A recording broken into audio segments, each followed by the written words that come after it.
우리에게 주시는 하나님의 말씀은 빌립보서 3장 18절에서 4장 1절까지의 말씀입니다. 다 함께 일어나셔서 하나님의 말씀을 경청하시겠습니다. 내가 여러 번 너희에게 말하였거니와 이제도 눈물을 흘리며 말하노니 여러 사람들이 그리스도의 십자가의 원수로 행하느니라. 그들의 마침은 멸망이요 그들의 신은 배요 그의 영광은 그들의 부끄러움에 있고 땅의 일을 생각하는 자라. 그러나 우리의 시민권은 하늘에 있는지라.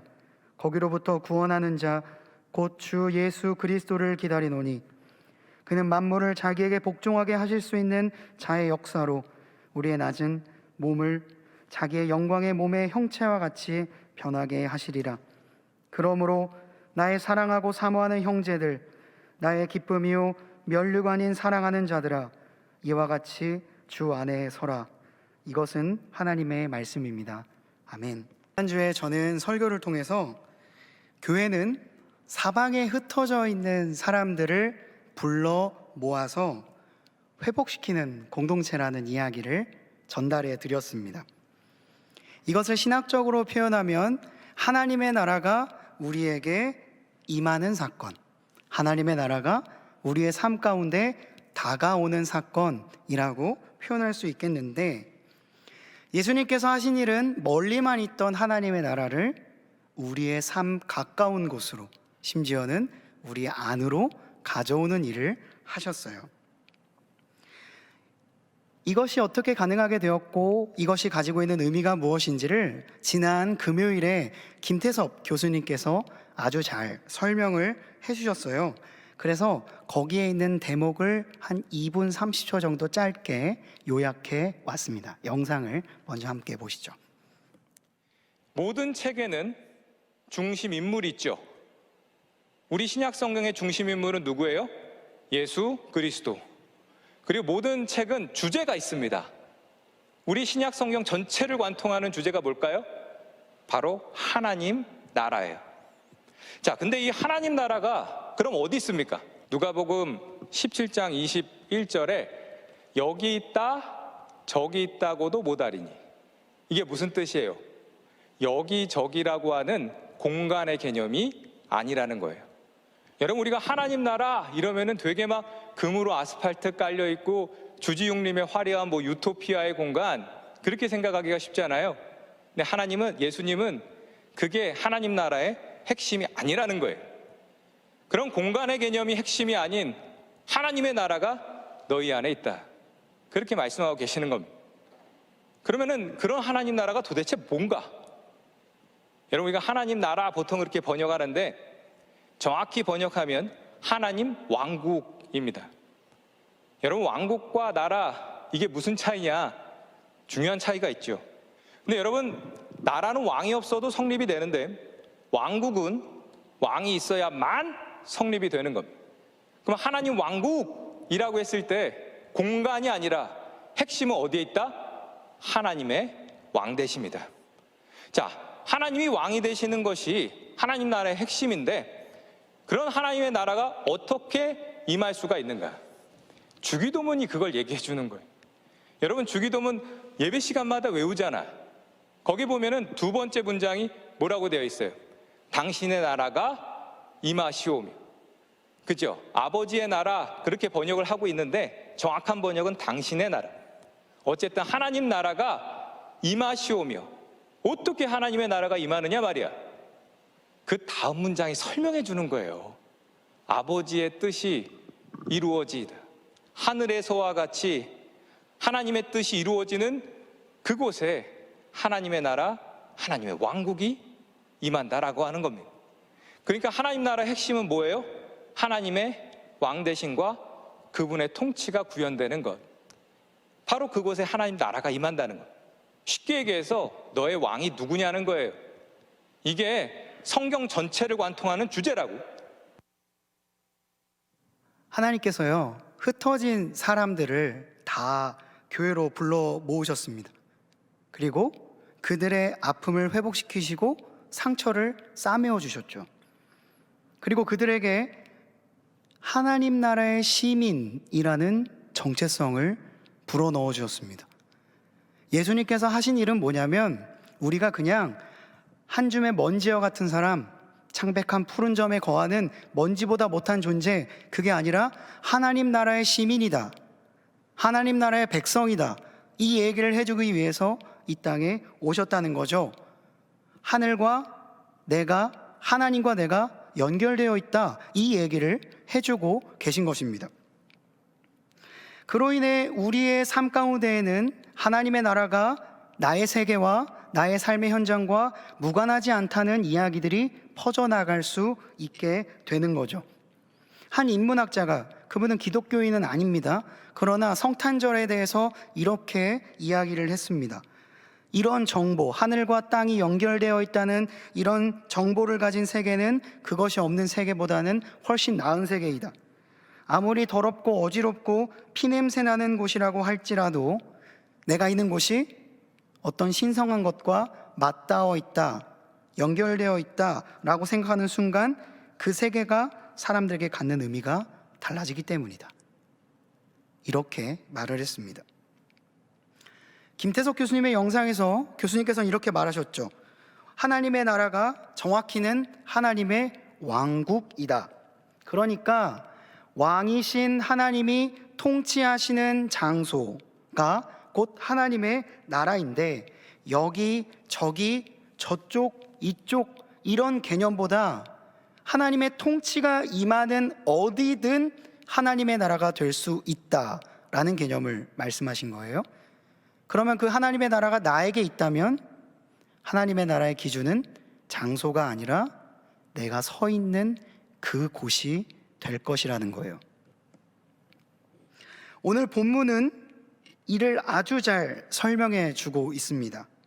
빌립보서 3장 20절 말씀은 우리의 시민권은 하늘에 있는지라 거기로부터 구원하는 자 곧 주 예수 그리스도를 기다리노니. 그러니까 우리의 시민권이 하늘에 있다는 것을 성경이 이야기해 주고 있다는 건데, 이것이 뭐 국적도 다 필요 없고 우리 법도 필요 없어 이런 말을 하는 것은 아닙니다. 우리의 본래의 정체성은 내가 어느 곳에 거하 있든 어떤 직업을 가지든 어떤 삶을 살아가든지랑 상관없이 본래의 정체성이 하늘의 시민이라는 거죠. 하나님이 창조하신 거룩한 피조물이라는 정체성입니다. 오늘 제가 여러분들과 함께 나누고자 하는 이야기가 바로 이 정체성에 대한 이야기예요. 하나님 나라의 시민 그리스도인은요, 자신이 하늘의 시민권자, 즉 하나님의 통치 아래에 있다고 믿고 확신하는 사람들입니다. 제가 그런 마음으로 누군가 앞에 섰을 때, 내 앞에 권력자가 서 있든 내 앞에 나보다 못한 사람이 서 있든 절대로 흔들리지 않게 되는 거예요. 내가 가지고 있는 정체성이 내 태도를 결정하는 겁니다. 돈 많은 사람 앞에서 비굴하지 않을 수 있고, 가난한 사람 앞에서 교만하지 않을 수 있는 절대적 근거는 내가 가지고 있는 정체성으로부터 나오게 된다는 거죠. 여기까지 말씀을 이해하고 동안교회의 사명을 보면 좀 더 이해가 분명해집니다. 자, 퀴즈 하나 내겠습니다. 동안교회의 사명을 말해보죠. 시작. 삶의 현장을 하나님의 나라로. 네, 저희 매일 예배 드릴 때마다 틀어져 있는 그 문구입니다. 삶의 현장을 하나님의 나라로. 이게 우리 교회가 추구하고 있는 신앙의 방향이고요, 제가 정말 좋아하는 말입니다. 삶의 현장 가운데 하나님의 나라가 저쪽 땅에는 있고 저쪽 땅에는 없다, 지역별로 나눠져 있는 것이 아니라 하나님의 시민이라는 정체성을 가진 그 사람이 가는 삶의 현장이 곧 하나님의 나라가 될 수 있다는 이야기를 하고 있는 거예요. 여러분은 스스로를 어떻게 생각하십니까? 여러분이 서 있는 곳이 여러분으로 인해서 얼마나 바뀔까 생각하십니까? 교회는 그런 이야기를 하고 있습니다. 너가 서 있는 그곳이 하나님이 통치하시는 나라다.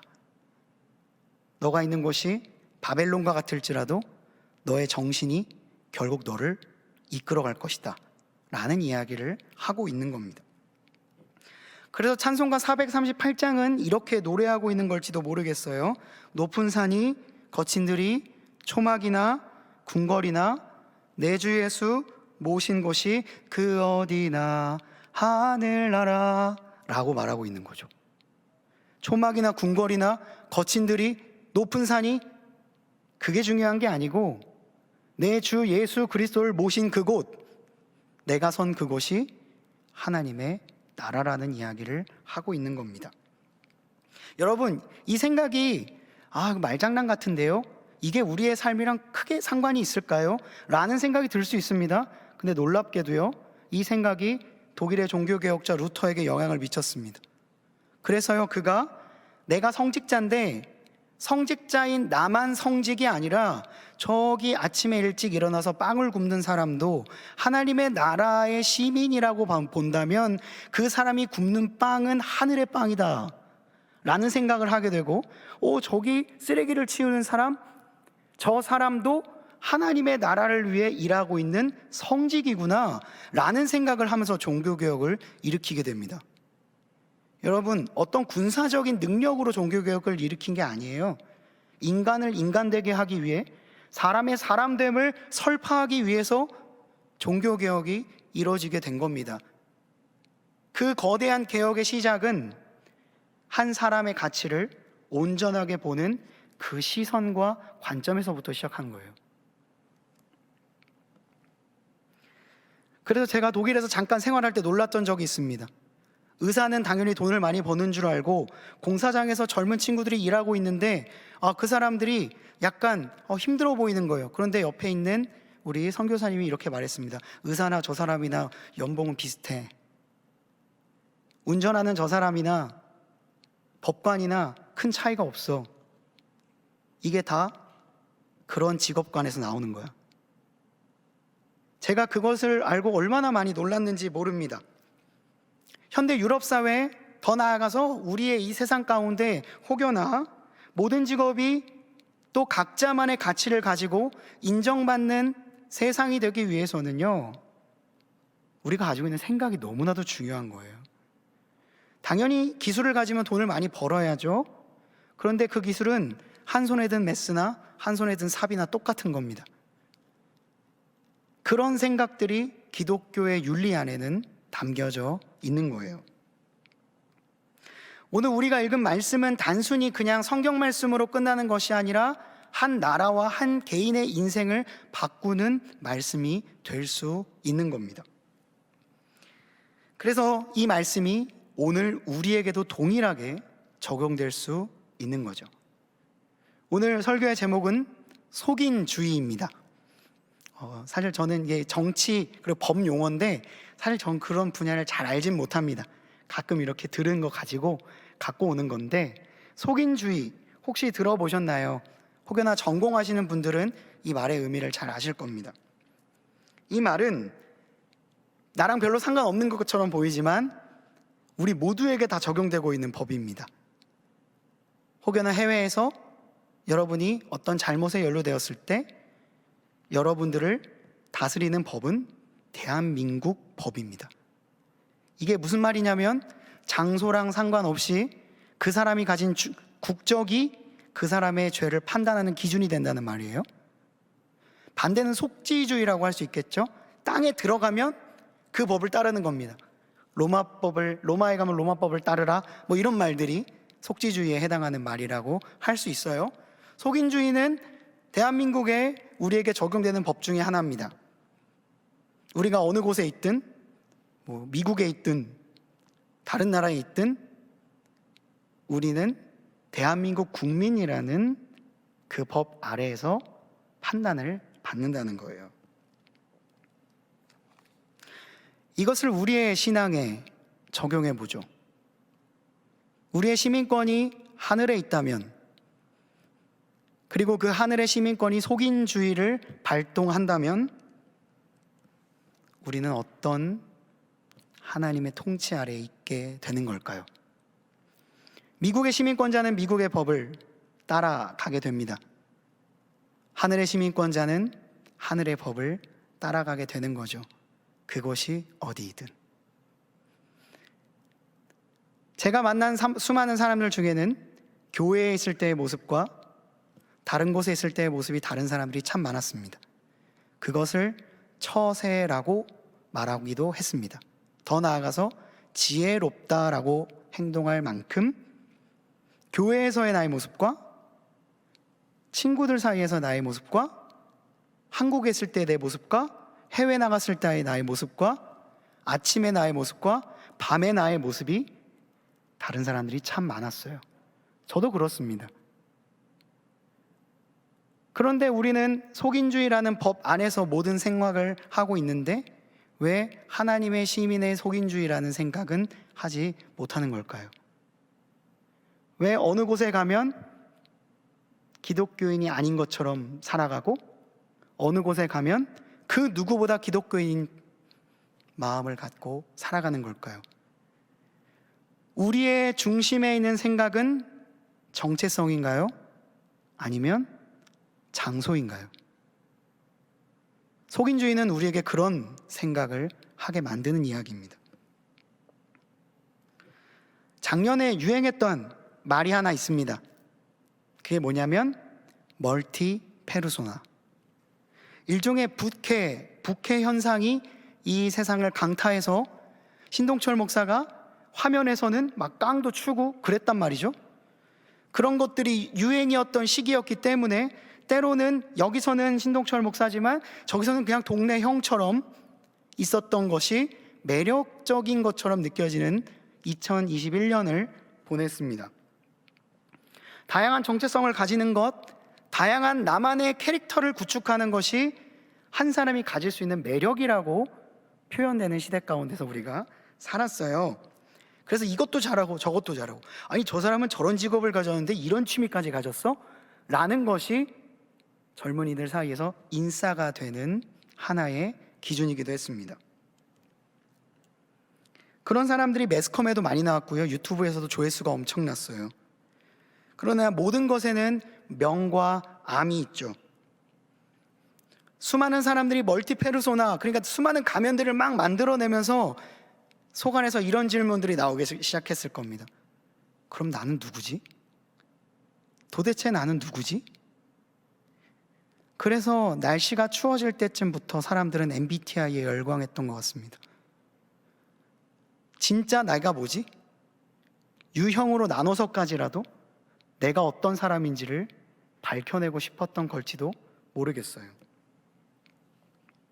수많은 포지션들이 많이 생기니까 어느 순간 진짜 내가 누구인지가 궁금해지고, 그래서 2022년의 트렌드는 나노사회라고 하더라고요.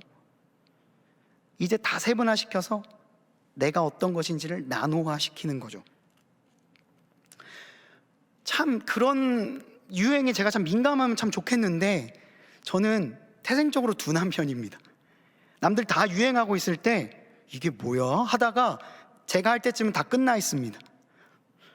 그래서 뭐 나는 내가 이 직업 선택하지 않았으면 뭐가 됐을 것 같아? 라고 막 올라올 때 왜 갑자기 이게 뜨는 거지? 하다가 올리려고 하면 다 없어졌, 그런 사람인데요. 단점은 언제나 느리게 유행을 따라간다는 것이고, 장점은 이것이 왜 유행하고 있을까 생각할 시간을 좀 더 벌 수 있다는 장점이 있습니다. 이렇게 빠르게 변하는 사회는 뭐 좋기도 합니다. 우리 사회의 트렌드니까요. 그런데 좀 불안하기도 합니다. 엄청 열광했던 것이 다음 날은 휴지 조각처럼 바뀌어 있는 사회.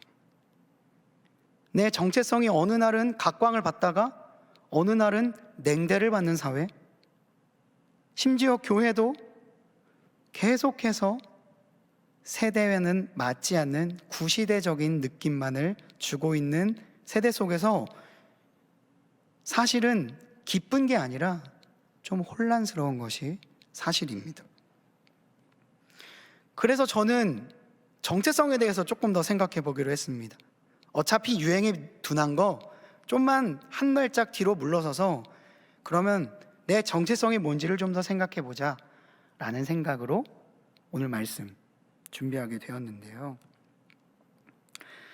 빠르게 변하는 시대 가운데에서 우리의 정체성마저 변한다면요, 우리는 현상에 휩쓸려서 나됨을 잃어버리게 될 겁니다. 민수기 14장 1절에 아주 재밌는 장면이 나옵니다. 이스라엘 백성들이 광야에서 밤새도록 통곡하는 장면이 나와요. 엉엉 우는 겁니다. 왜 우나 읽어보니 왜 우리를 애굽에서 데리고 왔냐고 울고 있는 거예요. 노예에서 벗어나게 해줬는데 고마워하기는커녕 울고 있는 겁니다. 왜 노예로 살던 거 그대로 두지 우리를 데리고 와서 이 고생을 시키느냐라고 밤새도록 우는 장면이 민수기 10장 1절에 나옵니다. 광야 생활이 힘든 거죠. 노예 생활을 벗어나서 하나님께서 이제 너는 노예가 아니라 하나님의 백성이야. 하나님의 백성의 정체성을 갖고 이제 가나안 땅을 향해 가야 돼. 그 길을 가기 위해서 광야길을 가고 있는데 어떤 생각이 드냐면, 정체성 그게 뭐가 중요해요. 지금 내가 힘든데 차라리 애굽에 가서 노예로 사는 게 훨씬 나았습니다. 이스라엘 백성이 진짜 중요한 정체성은 놓치고 과거의 그 감옥 같은 곳으로 스스로 문 잠그고 들어가겠다는 이야기를 하고 있는 거예요. 이 날카로운 말이 밤새 서로를 찌르고요, 결국 그들은요 밤새 통곡하며 모세를 원망했습니다. 조금만 있으면 그들이 얻게 될 것은 자유입니다. 이제는 노예의 신분이 아닌 하나님 나라의 시민으로서 살아갈 수 있는 그 문턱이 저 앞에 있는데, 당장 나의 생활, 내 앞에 있는 것들, 오늘 본문에 나오는 땅에 있는 것들을 바라보면서 살아가다 보니까 그게 안 보이는 거예요. 그러니까 온통 나의 시선은 현상에 집중해 있는 겁니다. 당장 그것이 보이지 않으니까 눈에 보이는 현상, 광야의 모래바람, 더러운 나의 몸과 발이 보이면서 평안이 사라지고 울고 있는 거죠. 현상에만 집중하게 되는 사회, 땅에 있는 것만 바라보는 사회, 당장 나의 신경을 기쁘게 해줄 것들에만 몰두하고 있는 이 사회, 내일을 팔아 오늘의 즐거움을 사는 이 사회를 저널리스트 폴 로버츠는 근시사회다 라고 평가했습니다. 전 눈이 좋지 않은 편입니다. 그래서 설교할 때만 안경을 써요. 설교를 벗으면 사실 여러분들이 안 보입니다. 그래서 용감하게 얘기도 하고 그러는 거예요. 눈에 보이지 않으니까 용감해집니다. 눈에 보이는 게 다라고 생각을 해요. 여러분들이 어떤 표정을 하고 있는지, 여러분들의 삶의 현장이 무엇인지는 잘 보이지 않는 거죠. 내 눈앞에 있는 것밖에 안 보이는 거예요. 근시사회는 그런 사회입니다. 이스라엘도 지금 그 근시사회에 빠져서 충동과 본능을 선택하고 있는 겁니다. 차라리 잠을 자고 내일 일어날 힘을 비축하는 게 더 나았을지도 몰라요.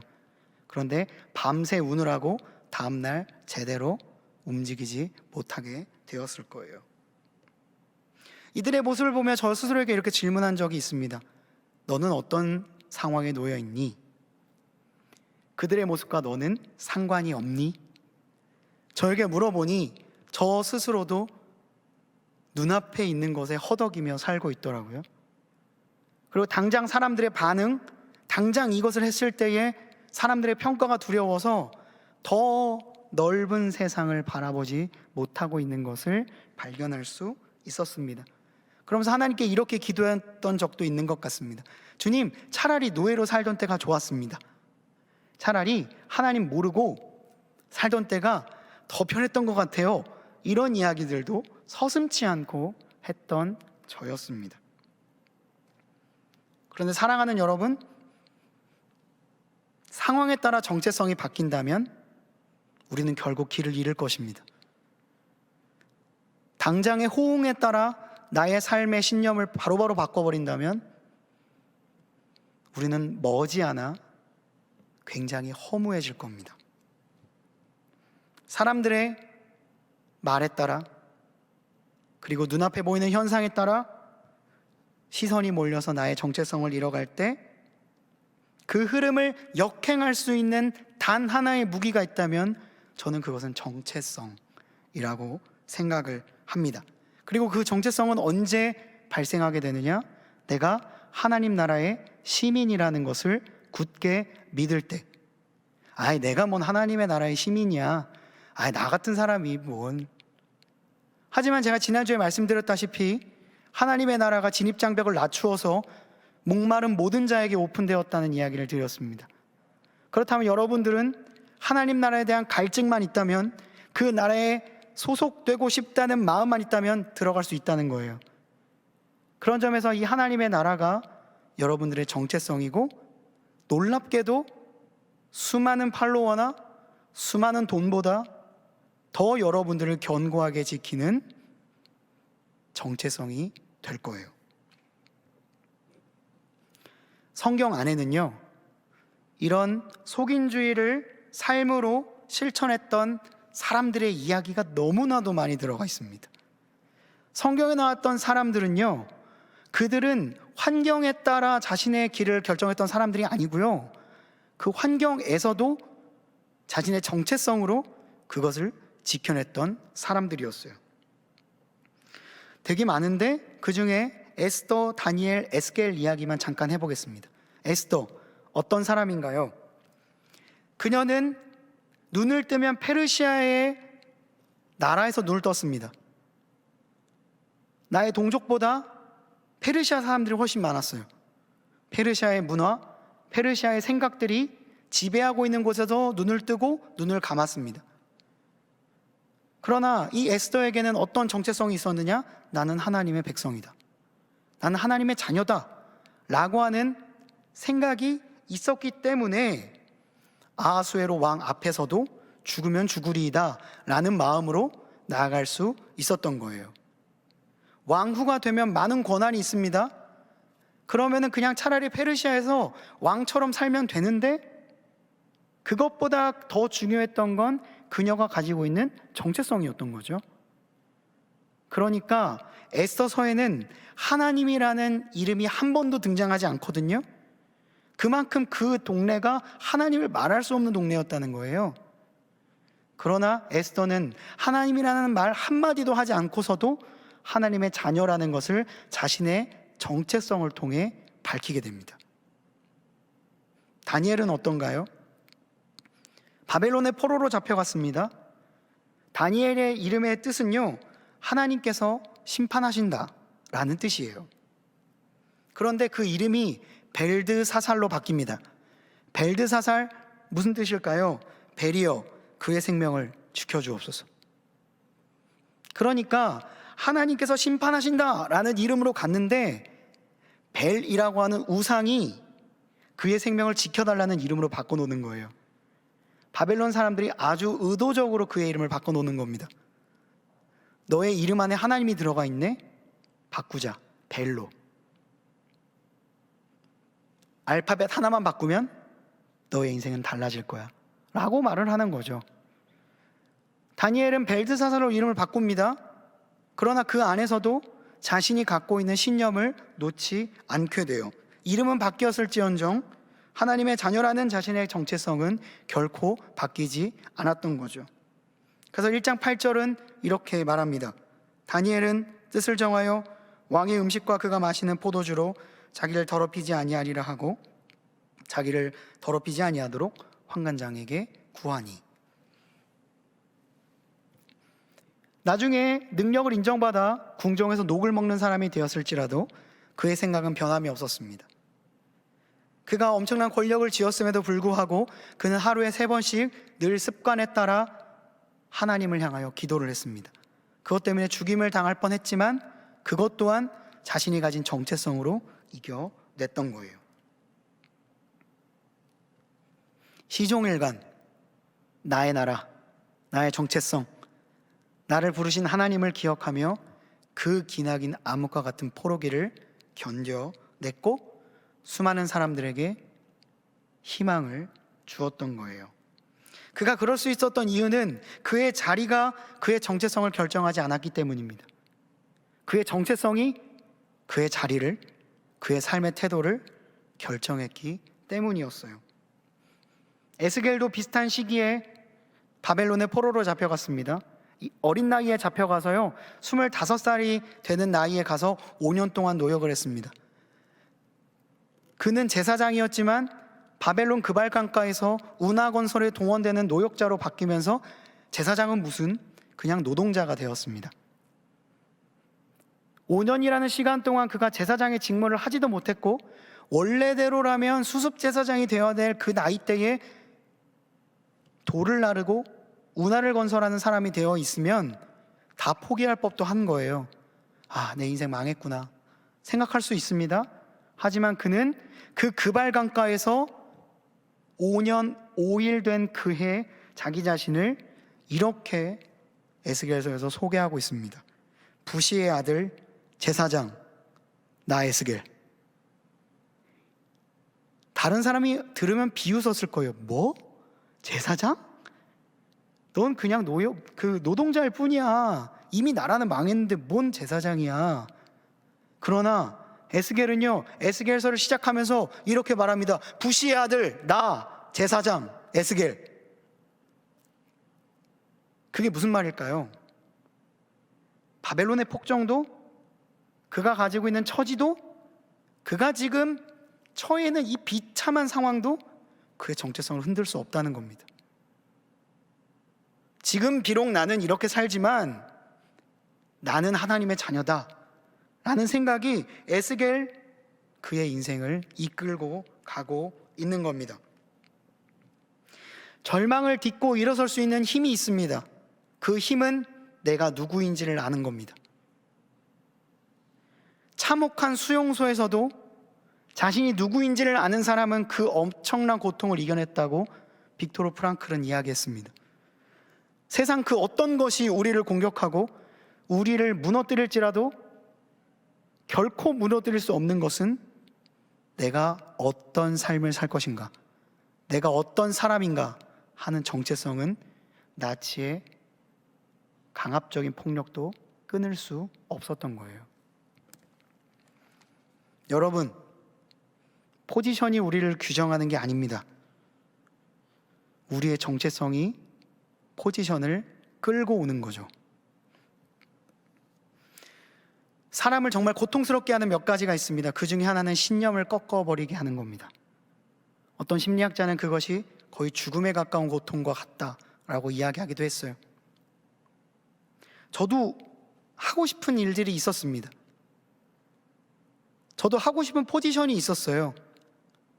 공부를 하는 이유를 발견하게 돼서 다른 사람들이 야, 너 이거 하면 잘하겠다, 너 이거 하면 잘 어울릴 것 같아 라고 이야기해서 제가 생각해도 좀 잘 어울리는 것 같고 해서 그 일을 선택해서 호기롭게 유학도 떠났습니다. 근데 여러 가지 의미로, 여러 가지 이유로 개인적인 부족함, 외부적인 환경, 재산의 부족함, 여러 가지 것들이 얽히고 설키면서 제가 그것을 할 수 없는 상황에 놓이니까 제가 아무런 능력도 발휘하지 못하는 무기력한 사람이 되어 있더라고요. 이게 반복되면서 내 마음도 지쳐갔습니다. 그리고 내 목적지가 여기여서 무조건 여기를 향해서 막 가고 있었는데 어느 순간 이 목적지가 바뀌니까 예전만큼 힘이 안 들어가는 거예요. 예를 들자면 그런 겁니다. 목적지를 찍고 고속도로를 달리고 있었어요. 근데 갑자기 그 목적지가 아니래요. 그러면 달리는 차를 멈춰야 될 거 아닙니까? 그래서 휴게소에 들려서 목적지를 재설정하는데 시간이 허비되고, 그 다음에 혼란스러운 마음의 시간이 허비되고, 그런 다음에 다시 출발하려고 하니 예전에는 100km로 달렸는데 다시 100km로 올리려니 시간이 또 들고, 그러다가 가다가 갑자기 옆길로 빠지더니 비포장도로를 막 달리고, 그러다 보니까 내가 예상한 연료는 바닥나고, 그런 상황이 우리 삶 가운데 찾아올 수 있다는 거예요. 어떤 포지션, 어떤 직위, 어떤 차, 어떤 집, 이것이 우리의 인생을 이끌어갈 때 이것이 바뀌면 우리는 길을 잃어버리는 거예요. 이런 것들이 너무나도 많습니다. 여러분 열심히 공부하고 열심히 노력해서 어떤 위치에 올라갈 수 있습니다. 그걸 위해서 여러분들이 지금도 최선을 다하고 있죠. 근데 그것이 안 될 수도 있는 거예요. 그때에 우리가 넘어지지 않고 다시 한번 일어서고 우리가 가는 방향을 올바르게 설정하기 위해서는 어떤 포지션이 여러분들을 결정하게 인생을 놔두는 게 아니라 여러분들의 정체성이 여러분들의 삶을 이끌어가게 해야 하는 겁니다.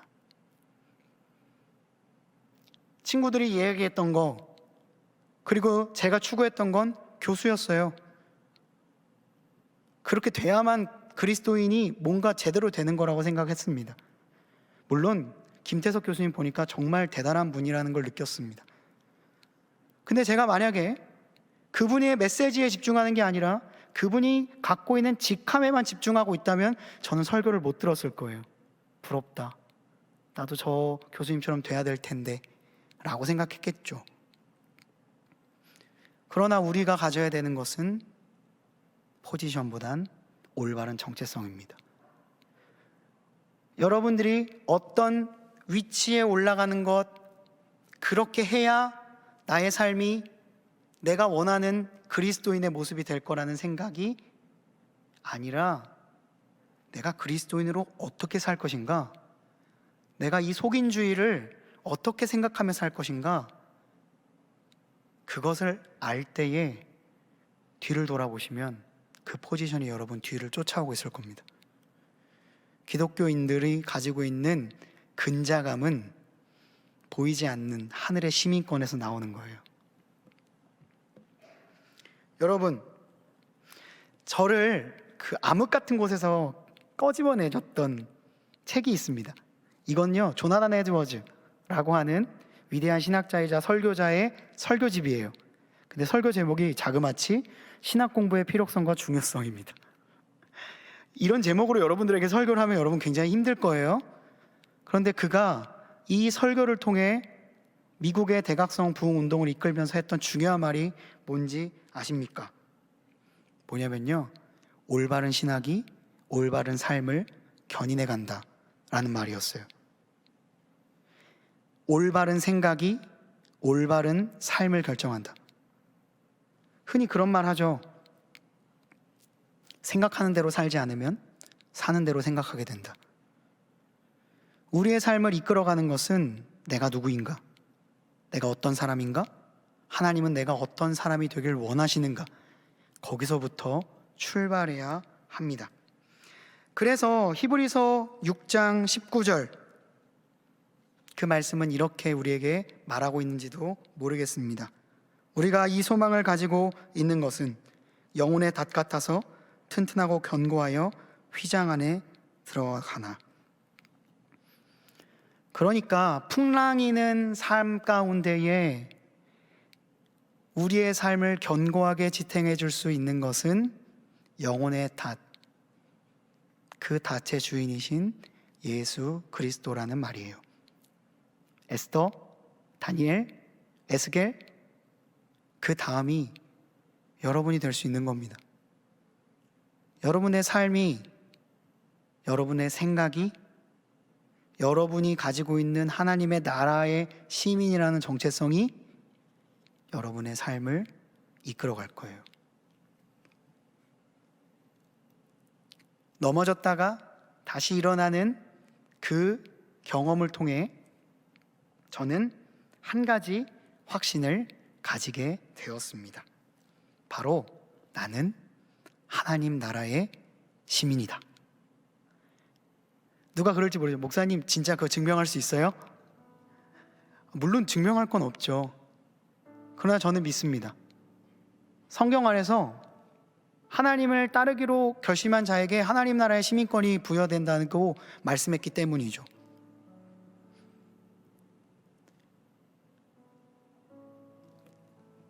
나는 하나님의 자녀다. 내가 저기 정말 유흥의 중심가에 딱 있을지라도 난 하나님의 자녀다. 그 생각을 갖고 있어야 여러분 가끔 실수할 수 있어요. 그런데 돌이킬 수 없는 실수 안 할 수 있습니다. 그리고 여러분들 혹여나 나중에 엄청나게 성공해서 여기 한강을 바라보면서 수많은 직원들을 거느릴 때 갑질하지 않을 수 있는 거예요. 여러분, 우리는 그리스도인입니다. 우리가 동학교에 모여서 예배드리는 이유는요, 이 사람이랑 더 친해져서 저 사람이랑 더 잘 어울리고 사람들에게 많은 칭찬을 받고, 그것보다 훨씬 더 중요한 이유는 우리가 다 그리스도인이기 때문이에요. 우리가 다 하나님 나라의 시민이기 때문이고 하나님 나라의 속인주의 안에 들어가 있는 사람이기 때문입니다. 그렇다면 이 교회 안에서의 모습만이 우리의 진짜 그리스도인의 모습이 되어야 될까요? 아니라고 생각합니다. 더 중요한 건 이 문 밖을 나가서죠. 저도 마찬가지입니다. 동학교의 강대상 앞에서의 저의 모습, 아주 일부적인 모습입니다. 진짜 중요한 건 아무도 내가 목사인지 모르는 그곳에서 내가 하는 행동이 진짜 내 모습입니다. 그것을 기억하기 위해서는 나의 정체성을 분명히 알아야 되는 거예요. 그래서 사도 바울은 본문 3장 20절에서 하나님 나라의 시민권을 이야기한 다음에 빌립보서 4장 1절에 이렇게 말했는지도 모르겠습니다. 그러므로 나의 사랑하고 사모하는 형제들, 나의 기쁨이요 면류가 아닌 사랑하는 자들아, 이와 같이 주 안에 서라. 주 안에 서라는 거예요. 아무도 예배하지 않는 그 땅, 그 누구도 기독교에 친절하지 않는 그 땅 가운데서도 우리가 하나님을 예배할 수 있는 예배자가 될 수 있는 것은 우리가 가지고 있는 정체성 때문입니다. 여러분께 권면드립니다. 우리의 포지션이 우리를 결정하는 것이 아니라 우리의 마음과 우리의 정체성이 그 다음을 결정합니다. 어떤 포지션에 오를까? 어떻게 하면 저 위치에 올라갈 수 있을까? 어떻게 하면 저것을 살 수 있을까? 고민하기보다는 내가 어떤 정체성을 갖고 살 것인가를 더 깊이 고민하시기를 권면드립니다. 올바른 신학, 올바른 마음을 갖고 살아갈 것을 더 부단히 추구하시기를 바랍니다. 여러분들의 육체의 건강 중요하기 위해서 루틴에 따라 운동을 하는 것처럼 여러분들의 영적인 건강을 위해서 일종의 영적 루틴을 가지시기를 권면드립니다. 한순간에 기질을 발휘해서 정체성이 나오는 게 아닙니다. 꾸준히 툭 치면 나올 수 있을 정도로 반복되고 내가 그것에 젖어 있어야만이 위기 상황 가운데에서 그 결단력 있는 행동을 할 수 있는 겁니다. 에스겔이 했던 행동, 다니엘이 행동했던 거, 에스더, 그냥 그 순간 나온 게 아닙니다. 매일매일 참혹한 페르시아와 바벨론에서 살아가면서도 뼈를 깎는 마음으로 자신의 정체성을 찾아갔던 그 사람이 할 수 있었던 고백이에요. 아무도 예배하지 않는 곳일지라도 하나님의 심장을 가진 여러분들이 선 곳이, 그곳이 하나님의 나라요, 그곳이 삶의 현장이 하나님의 나라로 바뀌는 그 장소가 될 것입니다. 저도 노력해 볼 테니 여러분들도 노력해 보시면 좋을 것 같네요. 기도하시겠습니다. 아버지 하나님, 감사합니다. 내가 서 있는 그곳이 주님을 예배하는 곳이 되기를 원합니다.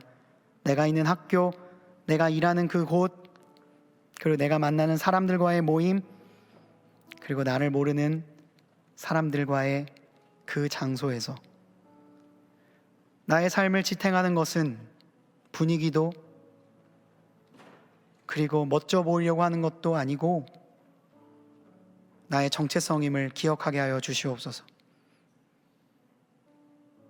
대한민국 국민이 해외 어디에 있든 대한민국의 법 아래에서 보호를 받는 것처럼 우리가 어디에 있든 하나님의 통치 아래에 놓여 있고 우리가 어느 곳을 가든 그 하나님의 나라가 선포되는 장소가 될 수 있도록 주여 주님의 나라 안에 거하게 하여 주시고 주 안에 굳건히 서게 하여 주시옵소서. 이 모든 말씀 우리 구주 예수 그리스도의 이름으로 기도드립니다. 아멘.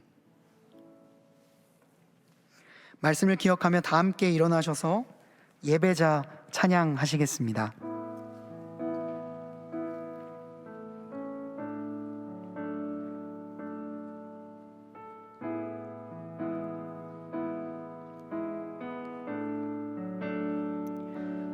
아무도 예배하지 않는 그곳에서 주를 예배하리라. 아무도 찬양하지 않는 그곳에서 나 주를 찬양하리라. 누구도 헌신하지 않는 그곳에서 주께 헌신하리라. 누구도 증거하지 않는 그곳에서 나 주를 증거하리라. 내가 밟는 모든 땅 주를 예배하게 하소서.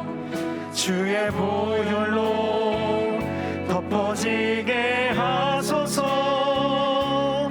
내가 선이고 주의 거룩한 곳 되게 하소서.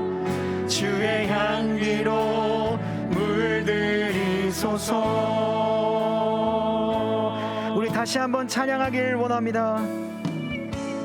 아무도 예배하지 않는 그곳에서 주를 예배하리라. 아무도 찬양하지 않는 그곳에서 나 주를 찬양하리라.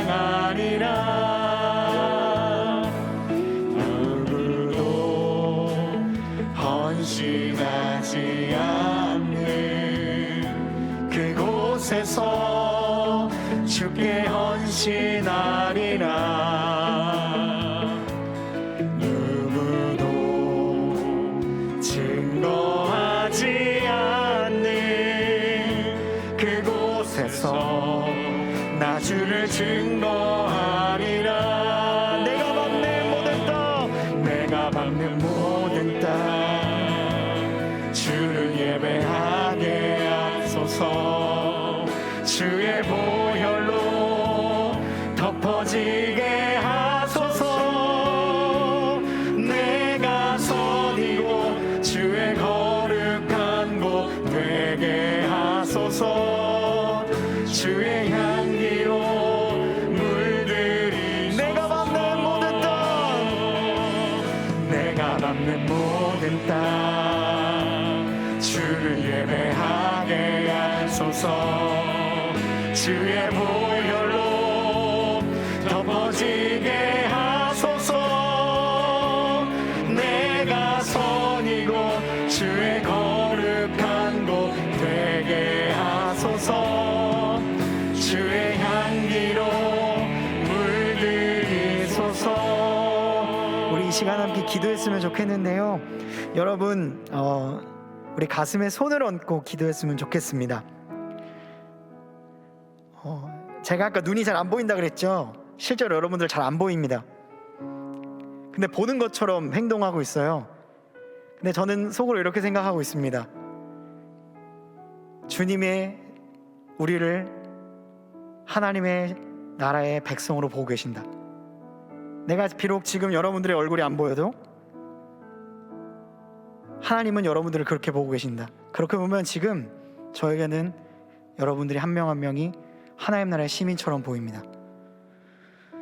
여러분, 우리 이렇게 기도합시다. 주님, 내가 누구인지 알려주십시오. 내가 누구인지 모르겠다면 깨닫게 하여 주시옵소서. 세상의 그 정확한 MBTI보다 더 정확히 나를 알고 계시는 주님, 나를 알려주십시오. 내가 어떤 사람인지, 아니면 내가 어떤 사람이 되기를 원하는지 주여 말씀하여 주십시오.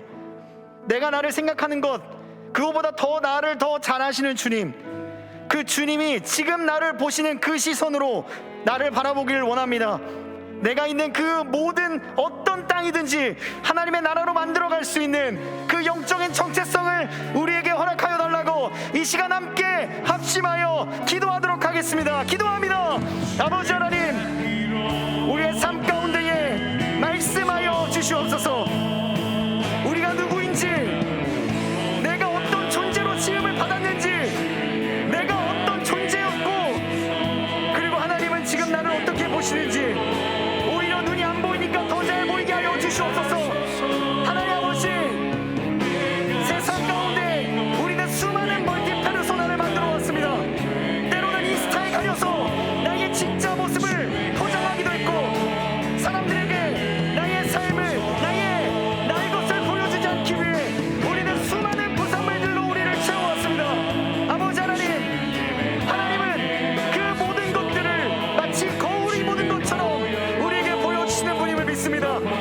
우리를 정죄하고 괴롭히기 위해서 나를 보여주시는 것이 아니라, 내가 누구인지, 우리가 어떻게 창조되었는지, 내가 너를 위해 어떤 일을 했는지 성경을 통해 알려주시기 위해 우리에게 말씀하여 주십니다. 너는 하나님 나라의 시민이다 말씀하고 계신다. 우리가 그것을 기억하고, 아버지 하나님, 주님 안에서 새로운 정체성을 발견하길 원합니다.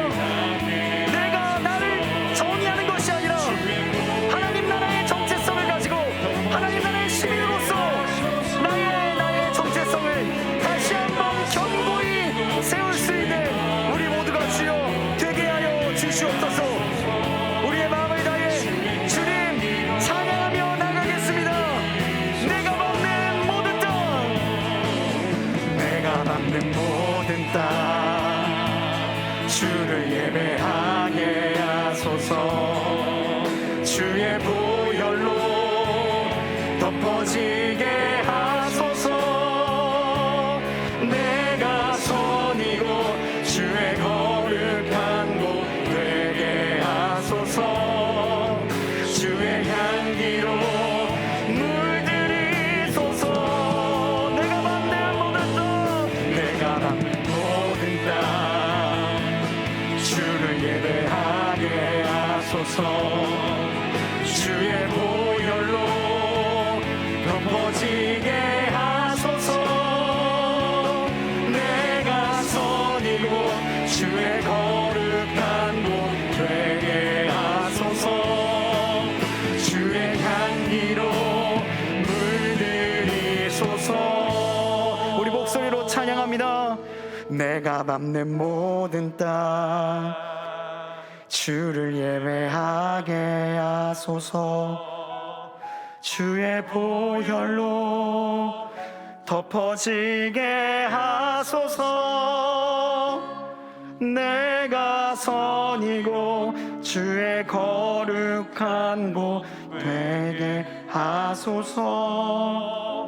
주의 향기로 물들이소서.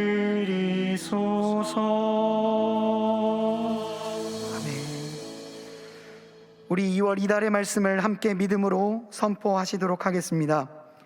높음이나 깊음이나 다른 어떤 피조물이라도 우리를 우리 주 그리스도 예수 안에 있는 하나님의 사랑에서 끊을 수 없으리라.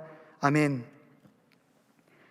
이제는 우리 구주 예수 그리스도의 은혜와 하나님의 사랑하심과 성령님의 교통하심이, 내가 지금 거하는 곳, 내가 맡은 역할이 내가 아니라 하나님이 주신 정체성이 곧 나임을 기억하며 현상에 몰두하는 것이 아니라 우리의 참된 인도자 되시는 하나님 안에 굳건히 설 것을 결단하는 모든 주님의 자녀들 머리머리 위에, 이들의 학업과 일터, 가정과 만나는 모든 사람들 위해 이제로부터 영원토록 함께 하시기를 간절히 축원하옵나이다. 아멘.